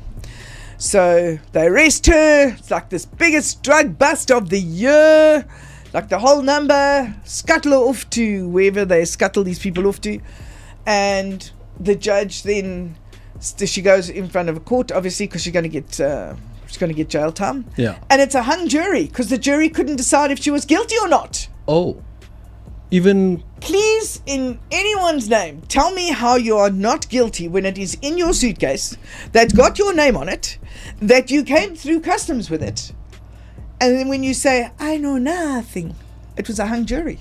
So they let her go and sent her back to her country. It was none of it was in her body. No, it was just in her suitcase. Oh yeah, And they sent her back to wherever it was she came from. oh, Then the next dude arrives and he's got a marijuana pipe. okay, And he got arrested and got 3 years. oh, And I'm going, where's the justice in that? yeah. Yeah. This chick bringing in he's got like a little pipey. But hold on, I mean, don't they interfere with your luggage sometimes at airports where they can actually fit stuff, unless you actually wrap it properly? Don't they do that? You know what? The risk of that happening is If very she slim. was caught in Thailand or anywhere else, she would have been sentenced to death. Oh, okay. No questions asked. Hmm. But in New Zealand, they're a hung jury. Oh, So very she's going to be a democratic, I mule see. for someone else. Okay, yeah, So don't you think that's just like a bit weird? yeah, it is. And it's all to do with drugs and hemp and marijuana. And in the No, States... don't put hemp in the same sort but of it's all that category. stuff. Not that I'm defending anything. But I mean, look at the states as well. If you cross borders and that state doesn't allow marijuana, but this state does, Yes, how do you know which state does what? you just need to know the law. I know, but Yeah. which dopehead do you know knows the law? You'll be very surprised. Those guys are very smart too. My friend, we've got an amazing guest here in studio this hour. Can we leave this Talking conversation? about mining. Okay, you want to introduce our next So we have wonderful guest? it's Charmaine Pelser. I met her a couple of days ago, actually, at an event we were at of a friend of ours, and we got chatting about what she does for a living. We were talking about what I do for a living, and I said to her, "What do you do for a living?" She said, "Well, I'm a diesel mechanic." I was like, "You're a what?" She says, "I'm a diesel mechanic." I said, "How on earth does somebody who is even blonde, and no disrespect to blonde, but how do you become a diesel mechanic, a woman diesel mechanic?" So I said, well, we've got Women's Week this week, and we'd love to hear more about women who do traditionally men's jobs. So it's quite an interesting, you've got to tell us about the story. Yeah. So, thank you guys very much for having me on here. It's not easy. That I can definitely tell you. Please bring your mic a little bit closer to you. Sorry. Better. There we go. Okay. Thank you. It's actually started way back when I was in a boys' high school. Only reason for that was proximity from my house. Okay. I think from here where the bathrooms was. And they allowed a girl into the boys' school. They were busy transitioning. There was a transition. Okay. Between the two. My father actually was in that school as well. Funny enough, yes. And where was this town-wise? It's in Boksburg. In Boksburg. Okay. Side, yeah. Okay. So the proximity was the only reason, I went there. And funny enough, never knew that I was actually technically inclined. And as we selected our subjects, I said, but this is interesting. I'm clicking this, eh? Yeah. And from there, we got opportunity from a big OBM company who does mining equipment, who approached us and said, guys, we've got opportunity. I'm matric. There's no idea what I'm going to do after school. Yeah. I know that I don't want to grow up, that's for sure. Yeah. But we got opportunity and they took us for a tour, and then they actually asked us if we wanted to do an apprenticeship. So we were a group of 10 and we were only 2 ladies part of this. So being in a male-dominated world, yeah, it is. I think from young I was being exposed to, you need to fight if you need to want to get somewhere, and you need to stand out. And I think with doing an apprenticeship, and as you say, being a girl, getting your hands dirty for the first time, not understanding really what size spanner to use where and all of that. It was absolutely. I remember the first day when I got my toolbox, it was bigger than my dad's. What? But I remember we got How the did it tool. make him feel? Obviously he wanted to take ownership of it. Okay. But then when we got the tools, and it was incredible to see after some time getting the skills, and they get treated equally in, I don't want to say in the beginning, but they give you a fair chance in the beginning and teach you what you needed to know. And after that, when you're not in the training side of it anymore, you now need to go into the real world and go perform everything you've learned. That's when it gets a bit difficult. I can just imagine, because a bit like being in a football, you know the gridiron stuff overseas, you know, the gridiron football. And let's say you're a chick in this gridiron football team. They could only just mock you and rag you, and I'm sure that's what happened to you. It was like a locker room environment. Yes. Where they kind of said, okay, let's watch you do this. Okay, let's see if you can do this better than I can. Oh, yes. But can I tell you how satisfying it is when you walk into a room and people have no idea what your skills are, what your knowledge is. Everyone has their say, and then all of a sudden, I think this. They get shocked. That surprising look on their faces. That is marvelous. It's I can just priceless. imagine, because you get this. They can be very patronizing as well. I remember once when I went to dinner with my husband, and it was his cronies and the first husband, and we always talk about the number of husbands. And wow, we were sitting around the table, and this one guy next to me said, "And what is it, dear, that you do when you're at home?" I said to him, well, it's a bit tough because the industry I'm in is a tough one. He said, really? What is that? I said, being a prostitute, because I got to take my own calls. I got to do my own stuff. It's like really, really tough. And I've got my husband sitting across from me just wanting to absolutely kill me. But I just thought, don't patronize me. You know what? It doesn't matter that I'm a woman who stays at home and look after the kids. My role in life is just as important as your role, whether you're a CEO or not. And I think that is a long journey we've come through. Guys are now starting to see you as, no doubt, a part of the team, where in the beginning it would have been easier to go and be a manicurist. Oh yes. You know, like when I just started, especially the first company that I worked for, I was the youngest. Wow. The only female in the team, and I had to manage this team. Shoo. No, that was intense. But again, it is just by consistency. Consistency, showing what you're capable of, trying to make them understand that I'm part of this team. I'm trying to get in the same goals as you guys have, I have, The quicker we work together, the farther we can go. Yeah. So it's interesting, and especially in mining, there's all these, you must be rugged, you must be dirt, you must know what you do. You must be rough. You must be able to kick the tires. the big tires. Do you also wear the mining boots, the cats and the... Yes, because no doubt you have to wear all the mining kit. Okay. And I hate them. Do they not have pink ones? I do have pink ones. Oh, yeah. No. That's classic. Oh, well done. So you kept some of the femininity. Definitely. I think that's a bonus. Well done. Thank you. Now I make sure wherever we go, the female presence must be felt. Absolutely. That's amazing. So did you start working on cars? And No. I just don't know enough about. So I mean, but you started working on cars. No. So you get two different types of the industry. One is the motor industry, and that's Yes. where the automotive industry, where the cars and stuff are. And then you've got they call it heavy earth moving. Okay. So that's the diesel mechanic that I'm qualified as. And that's the stuff they use underground and. Correct. Surface mining and underground mining and stuff like that. Wow. And that's where you started. That's where I started. And I remember the day when I went to go qualify. It was on my mum's birthday, 31st of July, which the Just 31st. passed. Oh, my word, a 10 couple of years days ago. ago. Yeah. 10 years ago was when Wow. I qualified. Wow. Congrats. So, yeah. Thank you.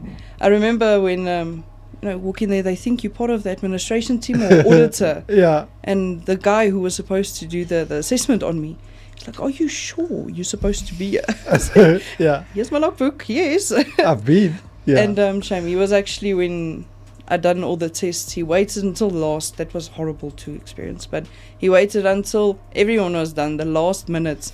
And he put the papers on the table. He's like, "Pass, so you need to pass 5 out of the 5. Okay. So he put all the papers down, you pass the safety, you pass this, you pass that. He gets to the last one, he says, "I'm so sorry, girl." And he puts it down. Now, my tears are sitting my right here. word. Oh. And he put the last one down and he said, "It's a pass." What? I actually jumped and hugged the guy.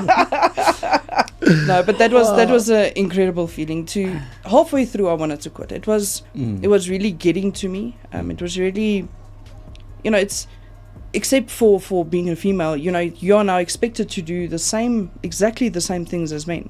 So there's no break because you're a female. You need to toughen up. Yeah. And I had an incredible instructor. Shame, he passed away last year or the beginning of this year.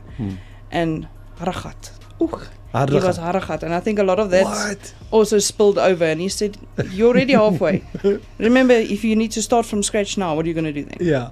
So he pushed me a lot to finish. And from a heavy lifting point of view, I've no doubt nobody rushed over and said, "Oh, let me lift this up for you." No. You had to do that yourself. You must.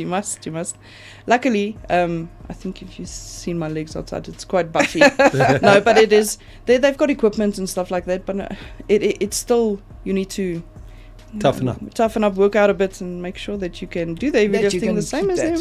Yeah. Okay, so I want to go back. So in high school, you went to this boys' school, and then from high school, you went to go and take on this opportunity. Did you study further after that? Yes, I did. So after I qualified, I thought, this was ways of life for now, but it's not something that I want to do for the rest of my life. I like technical, but I was really interested in marketing. So I started part-time marketing. I got my national diploma last year. Wow, congrats. And I'm doing my degree this year as well. What? Yeah, so that's incredible. A bit of everything, a bit down. Yeah. Bit of arty-farty on this side and sales, and the other side all technical. So I'm trying to balance it out. How do you balance the two? Because some people say you are either creative, meant for the creative side, and then you can't be technical and creative at the same time. Ignorance. Okay. Wanting to learn. Pretending like you don't know, and then just listening to people, but doing the two together. I think because I'm passionate about marketing, it was easy, and because I had there's so much exposure of marketing throughout on the internet, social media, and all of that. So getting information, getting understanding, getting help, it was really, really easy. Yeah. But juggling the two, it's not easy. Not easy whatsoever. So what is your day like? What is your typical day like? Do you do both at the same time, or do you go to your morning job in the mines, and then in the afternoons that's where you bring out the passion, creativity? So luckily I'm in a role now where I get to do both. Wow. Previously it was full technical. Okay. I didn't really get exposure. Where now the role I'm in, it's a mix between the two. I get a little bit of sales, bit of technical and analytics, and as well as the marketing and advertising side of it. So it's still fresh. Okay. It's quite a new role as well. Same company? Different company. Yes. Still in mining, but different company. Okay, so tell us about what is it that you fix? You said those big mining machinery. Do you go underground? Did you go underground as well? Yes. You did? Yes, it stinks. You fixed underground? So we went there for inspections. But that is a different ball game. Really? I've really take my hats off to people who do that for a life. No, that's surface mining. They used to call it sunshine mining. It's the easy part of it to do. But underground, it's a different environment. Really? Yeah, underground. It's definitely. I mean, my current husband. He's actually in the studio with us. Okay. Keith went underground a lot, and I must tell you, it was always for me. I never really wanted to know where he was. I would rather just not know because of all the mining accidents and all those kind of things. I'd rather not know. Like my mother would phone me and say, "Where is Keith today?" And I go, "I don't know." She goes, "Because there's an accident in South Deep." Oh. And it's kind of just not the thing I want to know because I would just have huge anxiety all the time. Yeah. But there would be times when you go 2-3 kilometers underground and in a cage where there could be 100, 200, 300 guys in one cage going underground. So it's being a woman, I can only imagine that kind of being for you, being in a cage with 100 guys or 200 guys is tough. Sometimes he said they would have a separate lift depending on if the supervisor or the manager, the mine manager had to go down. They would go down with the mine manager, and sometimes they could walk out. Oh. Because there's a kind of slope system. Listen, I don't go underground, so I can't tell you, but I'm sure Charmaine can tell us. Yeah. So I can only imagine that must have been, especially for your first time, kind of a bit traumatic. It is. Luckily, I went to a site that, they've been mining for a few years. So as you go into the shaft, it's concrete, it looks nice, but it's only for the first few meters. Yeah. After that, it's hot. Like I've never been so hot in my life. Really? But and the smell, you don't get used to that smell at all. Yeah. But in some sites, is it like a rotten smell or is it it's rotten air. Remember, they try and pump clean air into it, but by the time it must come down from the top to the bottom, it can't be that clean. Oh. And remember, it's the smell of the blasting and whatever ore you take out of the ground. It's also that smell and all the fumes from the machines working down there and.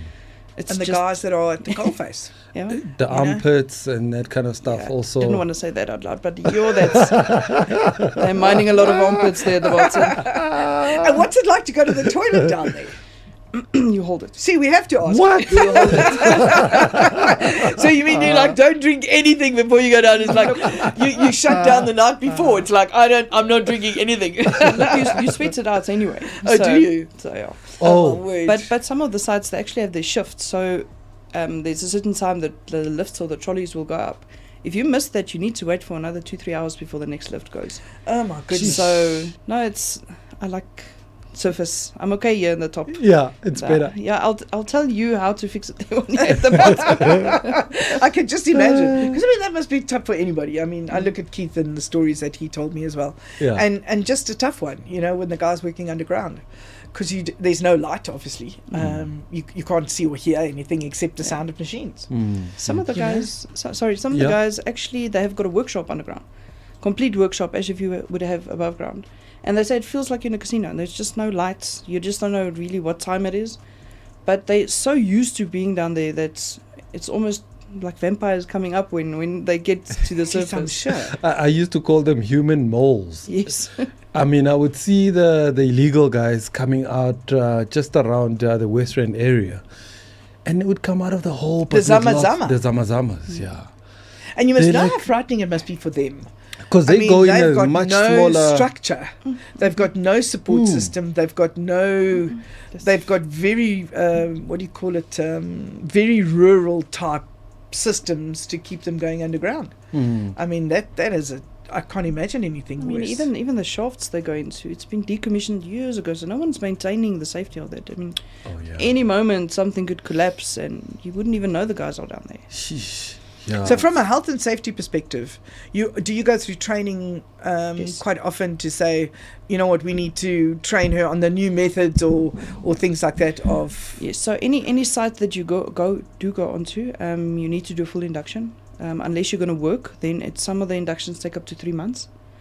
which you go and they tell you what the safety protocol is, where to stay, where not to stay, all that stuff. So they're quite hectic, because remember, a lot of their bonuses is obviously not just based on production, it's based Absolutely, on their on their safety well. hours. And their respect for the people. I mean, you want to make sure that anyone goes there, they want to go there, not because say goodbye to the And wife. you find like everybody gets surprised. Like, Yeah. you know, it's like, who? Sorry, you'd say who? Sorry, what?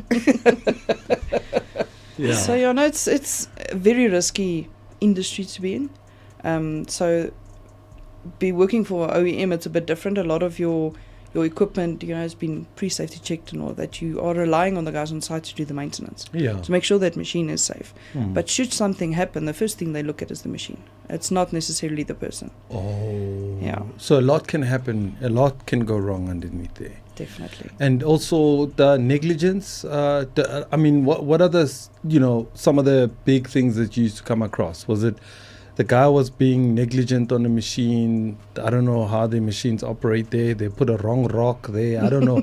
Like, what are some of the problems that causes it? So a lot of things I've seen through my career is the guys bypassing safety systems, because there's a lot of pressure on them to make targets for their own day's work as well. So, you know, something, if a light goes on, you know, just bypass something. You're not realizing that bypass could save him or someone else's life. Oh. And unfortunately, a lot of the guys that do get injured, it is because of negligence and bypassing systems that was there to protect them. Oh. And I think that's in any heavy industry. There's always, like, if you look at when they build a building, and you've seen how many of these buildings come down, and they check the cement mix, and they found that there's too much water versus the powder, and they've ended up with a very low quality cement meant to hold up a 20-story building. Look at what happened, I think, wasn't it in Johannesburg somewhere, same thing? Oh. When that building came tumbling down, it was purely because they, you know, it's some idiot somewhere, you know. So your next step, are you going to be marketing more in the diesel space, or? So I'm going a bit more towards the digital space currently. It's still in mining, so a lot of digital solutions. Okay. So I'm hoping to put the marketing plus the technical all and the training especially. And the because I training. think you could certainly do a lot more training up in Africa as well. Yes. Because that's where women are a little bit more skeptical about going. Well, not the women are skeptical, the guys are skeptical about hiring them. Yes. Because of the exposure. And I think if at a young age, if a lot more women has been exposed to what is out there, what, you know, not everyone has to go work at the mall type of thing. You know, there's the thing. So much for women in mining that ladies just don't realize. And it's not to say you need to be in a technical school. As long as you've got your maths and your science and have good marks for it, and you're willing to learn, sky's the limit. So are you, and I'm just asking the question, engineering is basically what you do. It requires obviously a fair amount of good maths. Yes. And that how do you use the maths in that scenario? And I'm just asking because I have no idea. So a lot of the stuff would be either conversions, you know, from inches to millimeters, or, you know, you'd have to work out pressures for systems, and so that's where it comes in. Yes, especially when you do like troubleshooting, you've got your guides which tell you, you know, this is the specifications and this is how you would troubleshoot something, but still there's your peanuts need to work a bit to make sure you've got the right stuff. Yeah. So it's not so much physics, just maths. Again, it depends on the system. Physics with it, you need to understand pressures, you need to understand what type of stuff interact with each other, and so there is a bit of both. If the baseline understanding is definitely a requirement.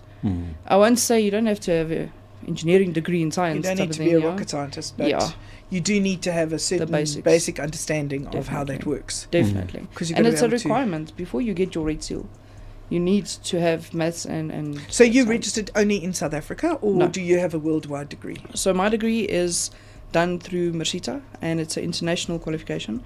So I can pack my bags tomorrow and go to Australia, to anywhere in the world. So there's a big shortage on technical skills, physical labor work. So if all goes south, I've got a plan B. Yeah, I was going to say you can definitely make hay while the sun shines. Yes. That was a really good choice. And what does your husband do? the same. Funny enough. What? Did you meet him in the locker room? I won't say the locker room, but definitely the workshop. Yeah, so he's in the same field. Okay. Also qualified. He currently also works in the same industry, a bit more surface mining. Okay. He was actually a big push for me to get qualification over and above my current trade. Yes, I didn't want to. I was like, I'm done with school. I've got something now. Yeah. He's but, do you want to do this for the rest of your life? Yeah, no, not really. Yeah. So a big push from his side for me to getting my diploma and actually starting my career degree as well. But funny enough, he should. I hope he's listening. But he should do what he preaches, because he's been promising to do something for himself as well. Yeah. Not getting to it, but I think that's great. I always think it's good to have different viewpoints, so have different degrees that do similar things but different things, because it gives you a different vantage. They complement each other. Yeah, they complement. They also make you question things. Whereas when you're just funneled into one type of work, there's no questioning whether it's right or wrong. Whereas now you're going into marketing. Marketing means you have to tell people about products. But in order to tell people about products, you need to know where the product works. Yes. How does it work? Where does it fit? Because it's no point in, all about this one dingbat, but nobody knows how the dingbat works or where it goes. So, like what world does it fit? Look, talking about the Maringa. We were talking about Maringa earlier. And we were saying not many people in South Africa know about it. It's mostly known worldwide because superfoods are promoted worldwide, not so much in South Africa. Yes. It's a marketing. So if they just tell more people about the fact that it's not a herbal medication, that you don't have to go into a store in a little rural village and they throw bones and then they mash it all up. That's not what Maringa is. It's a commercial product. So it's very much the same as what you're saying. Definitely. You've become this really amazing diesel mechanic, and you want to tell more people about it and what it is and what it's meant to do and what to look out for. Yes. So well done to you. Thank you. Appreciate it. So your next step? Yeah. To do president? Charmaine for president? No, CEO first, and then we'll go president. Love it. So, I was having a chat with a friend about... oh, you have a friend? Oh. Well, I've got Zak, a few. I'm so chuffed for you. You're one of them, friend. I thought I was the only one. Okay, you're the only one. And now I feel better. So, about how often you... choose a career and then along the way you change a career. Do you get scared to say, I don't no longer want to do this thing anymore? But you saying that your husband kind of pushed you to do something else. Was it scary in the beginning to make that switch? It scared the crap out of me, to be honest. Really? It did, because the thing is, especially when you're young, you're trying to build on something and you don't want to feel like you've wasted time on something you've done already. So moving along, it is, I think, very important to see if you want to evolve. Don't just jump. Yeah. See if there's midways, how you can transition from one to the next. Absolutely. And it's easy. There's actually a lot of information available on LinkedIn, on any social media platform.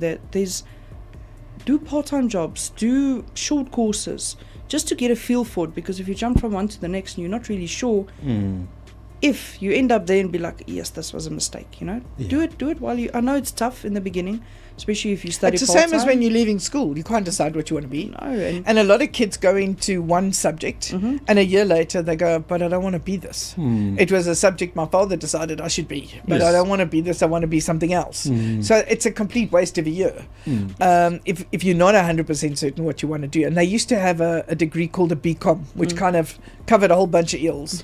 You could do pretty much anything with a BCom, because if you didn't know what you wanted to do. I mean, my son Matthew, he is an introvert and loved computers and loved gaming and loved all that stuff. And then when he was about to leave school, he said, Mom, what do you think I should do? I'm thinking of becoming a doctor. I said to him, well, Matthew, there's a problem with that. And he said, what's that? I said, you have to touch strange people. And he said, oh, no, maybe that's not such a good idea. So I said, no, it's not a good idea at all, because it's not going to work for you. He said, okay. Well, how about a lawyer? So I said, well, whoever's been talking stuff into your head obviously says doctors and lawyers make money. So that's clearly where this is going. I said to him, as a lawyer, you're going to have to do loads and loads and loads of writing and paperwork. and then you're going to have to stand up in front of a judge who you don't know, in front of probably a jury who's people you also don't know. You don't do public speaking. So I'm not sure how you're going to do all this. Yeah. He said, okay, what do you think I should do? I said, I know, computers. He said, Mom, that's a great idea. And today he's a qualified developer, traveling around the world doing development, doing what he loves. Oh, that's incredible. So, yeah. So it's amazing how you got to just talk your children through this and not be the person who says, this is what you have to do. Definitely. Yeah. And I think that's where the key is letting them decide what they want to do, but just with a little bit of guidance, knowing them in their personalities. Yes. And what did your dad say when you decided to be a diesel mechanic? There was a few frowns. I'm the eldest child the eldest daughter in the family. So. Oh my word! You want to be what? No, we can't have that. And then after me and my mom went for the tour, and she convinced my dad. She's like, this is a good opportunity. Eventually, she convinced me as well, because I wasn't 100% certain. No. But she was definitely the biggest push to say that, do it, see what you can do after that. At least you're not going to sit at home. One thing I wanted to mention is that there's a lot of companies that offer shadowing. When you school holidays or weekends, if you think that you're interested in some other line, go to those companies, find out if you can shadow, just to get a feel, the real world feel. True. Of what is it's it like all to about be that person before you go and spend 2-3 years studying something and realizing very true. this is not for us. But I mean, you look at the if you look at some of the things like a lawyer thing, that movies make it so glamorous. It's not what it but looks it's like. not. You spend hours and hours and hours on your own wading through piles of paperwork. I mean, it's not an instant fix. Even being a detective, I think the fact that you see a half an hour show is actually made up of probably 4 to 5 months of just trying to find somebody. Yes. And it's not as glamorous as it's made out to be. No. I don't think I would be able to do that. Just for me, it would be just too taxing. You've got an interesting day job. Yeah, I've got an interesting day job. I'm in politics. Okay. Why do you think it's so politically correct? Yeah, but interestingly, right, I always tell people more about what I do on radio than I do with my day job. Really? Because if I tell them what I do for a day job, it starts into another conversation. Now they want to talk politics. Now they want to talk about the president. Now I have to answer the world's problems because I said I'm in politics. But it's the same as a doctor. When somebody asks you, are you a doctor? And he says, I've had this niggly problem. You might be able to answer. Same thing. Politics. So I rather tell people I'm on radio, I do radio, and I tell them about Bogart and all of that, because then it's easier. But if I talk politics, man, it just ruins my evening. And I'm like, I've just come out of a meeting where they literally want to take each other out. Now you want me to go back and debate with you about something you know very little about. So Do you find that as well when somebody asks you, what do you do? And you say, I've heard this sound in my car. Do you know what it is? I am not an automotive mechanic. I probably could help you, but no. Take it to a mechanic. And what you should do is just say, I'm a hairdresser. Yes, I do nails for a living. I do nails. And then nobody has any questions, actually, because your nails are beautiful anyway. Yes. And you can say, I do my own nail art. Yes. Wait, I was going to ask you about that. I mean, how do you take care of your nails and you're still a diesel mechanic? Like, what does it do to your hands? So, gloves. Gloves are the best. I was going to say mining gloves. No, but except for that, there's when you're going to use your hands quite often, you take off the nails and all of that. But the rest of the time, you need to look presentable. Okay. Need to fight the stereotype. Yeah. So pretty much like, what was her name? I forgot her name, but it's okay, carry on. Yeah. Got her name. So just in last, we've got about 10 minutes to go. So I just want to check with you. It's Women's Month. We obviously called for you ladies to come and join us and have a conversation with us and profile you. It's Women's Month. What does it mean to you as a lady? August being a Women's Month and the 9th of August being Women's Day. What does it mean to you? So, with all the women that is specifically in my life and that I've worked with through my career, and it's incredible. It's incredible to be a woman and to see the feistiness and you know, we keep on asking questions, we keep on pushing, and by a lot of people, you know, celebrating women more and more and more, it just empowers us even more to go out there and make a big difference in the world, you know. So for me specifically, I think when you look at the women around you and you see someone feeling left behind, take them with, because they might not have direction or might not see what you see. So I'm big on embracing and developing people, and especially, you know, making people understand that you were put here for a reason, you know, so it's your responsibility to do what needs to be done. And I also want to appreciate you guys for, I just told Geniene actually that I'm usually a background person. I'm not in the front center, so I don't know why I agreed to this. Okay, you were thrown in. There was no doubt she was going to be on radio. Geniene was not. And I don't think she thought I was serious either. No, So I sent her a message and said, "This is the time you need to be on the show. Yeah. See you then." Yeah. And she was like, "Oh, so you really meant it?" I said, "I really meant it." All right, so we've got some voice notes that we want to play for you, and I hope you guys are ready. Can I start? Are you ready, Geniene? Yeah, I'm ready. There's some people that wanted to say something about you, and here's what they had to say. Let's start with the first one. Wow, working with Charmaine has been an absolute joy. She saw greater things in me that I didn't even see in myself. Hey, I would doubt myself, and she'll always remind me that, Kensani, you do have the potential to do that. And every time I did something and I could achieve something, she would give me a compliment, and I'd always say, "No, but Charmaine," and she always reminded me, if somebody gives you a compliment, accept it, you know, just take it and work with it. I'm so grateful for knowing Charmaine. She opened up doors that I didn't even think I could get to. I'm studying today because of her encouraging me so much that it's never too late for you to go in and study. So yeah, I'm really, really grateful for her, and I wish her the best moving forward in her career, and I hope we can meet up soon. I had the privilege of working with Charmaine for about 2 years. It may have been brief, but it left a lasting impact. Women as ambitious and driven as her are rare. What stood out most was how we could speak openly about the challenges we face as women in this male-dominated industry, but also our dreams and aspirations. That kind of safe space, friendship, and support among women is powerful and so needed. Wow. Okay. You know those ladies? Recognize the voices? Yes, I do. Both of them. Okay. Actually, good friends with both of them. Okay. As well. Yes. So it's also, again, getting back to women, feisty women who you know, want to offer the world a lot of things. Yeah. So How do men handle it? Especially a strong woman, feisty woman who, you know, I mean, some guys would probably think, you know, you tough, you speak back, or they don't want that, they can't accept it. No, they don't. How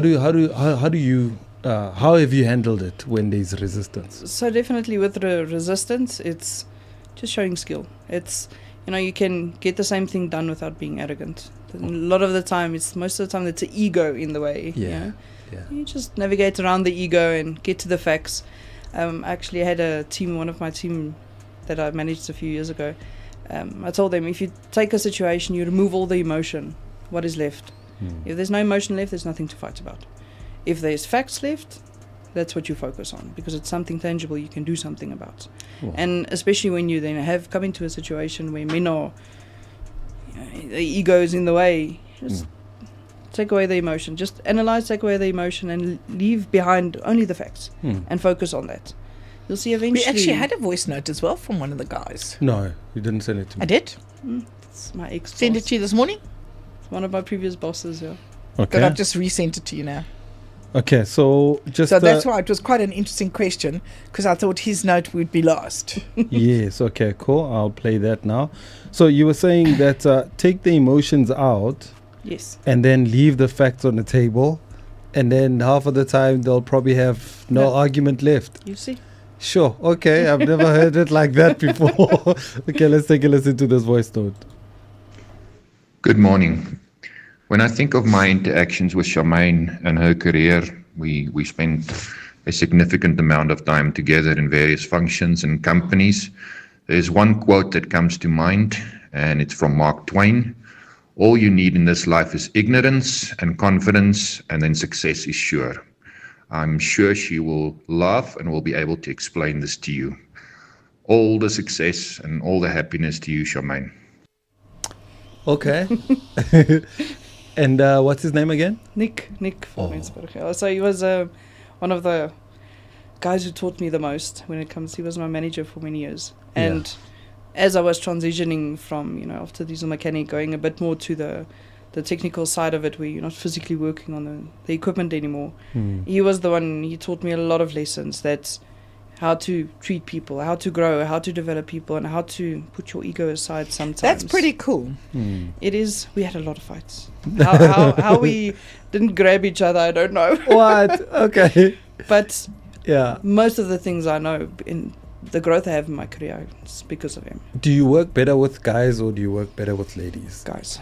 Really? Yes. So women put the emotions more on the table with very little facts, or like how does it work? So the reason is that we're very competitive, but not in a bad way. It's just sometimes you don't want to step on someone else's toes and create a vibe.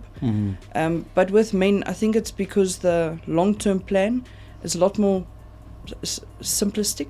Okay. In certain cases, although I haven't had much chance to actually work with, and I'm talking about reporting to. I don't mean co-workers. Co-workers, it's both. I don't mind. But when it comes to management, I think I prefer men, and it's easier for them to move along for us. Oh. So Charmaine, it's been such a pleasure having you on board. Thank you very much. And having you in the studio. Appreciate it very much. It's like so different, hey? Very Having much somebody so. who has such a different career. Yeah, very interesting. Love that. All the best to you, Charmaine. Thank you so much. And you're saying now you're going to be moving into marketing, communications, that kind of stuff. So we're going to see her here now, sending all the guys in with different careers. Yes. Yes, I actually have a lot of ladies with amazing life stories. Oh, really? That would be amazing. Yeah. But there's also, do you ever watch that? that thing on TV called Dirty Jobs? No. Yes. It's a fascinating program. It's this guy who goes around the world doing the world's dirtiest jobs.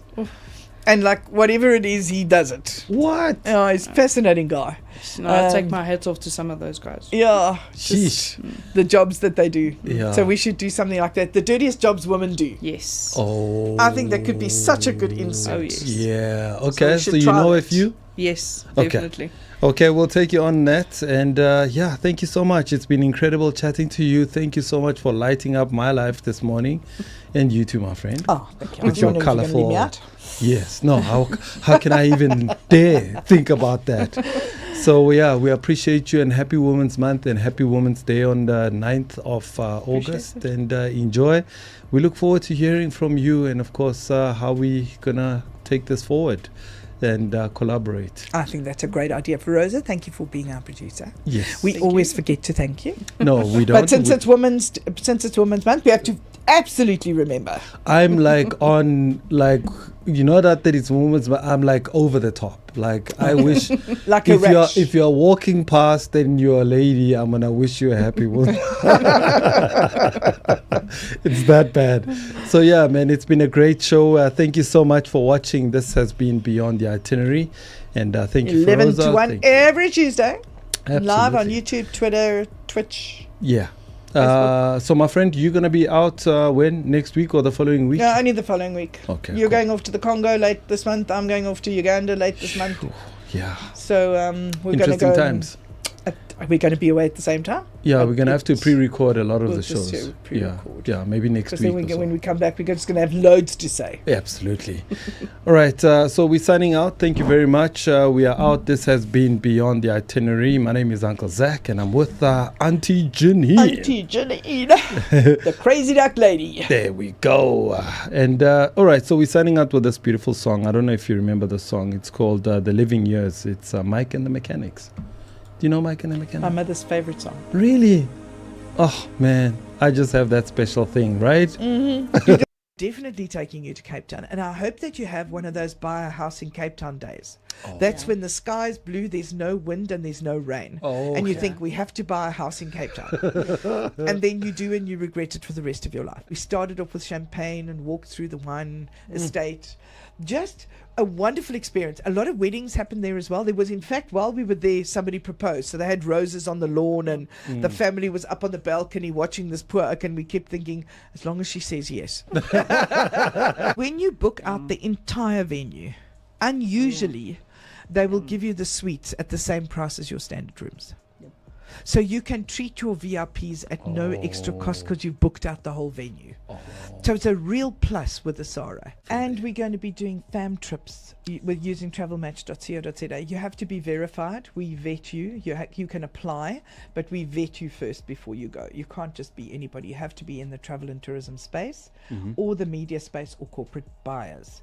And then you can come with us on those trips. Via the fam trips, this is how you can know the country and know how to navigate and how to trade, and also who to trade with and who are the key players and who are the business leaders in South Africa. Absolutely. It's a full concierge tour, so we have somebody with you all the time. Not a hassle. I mean, they're not going to sit and eat with you, but they're there the whole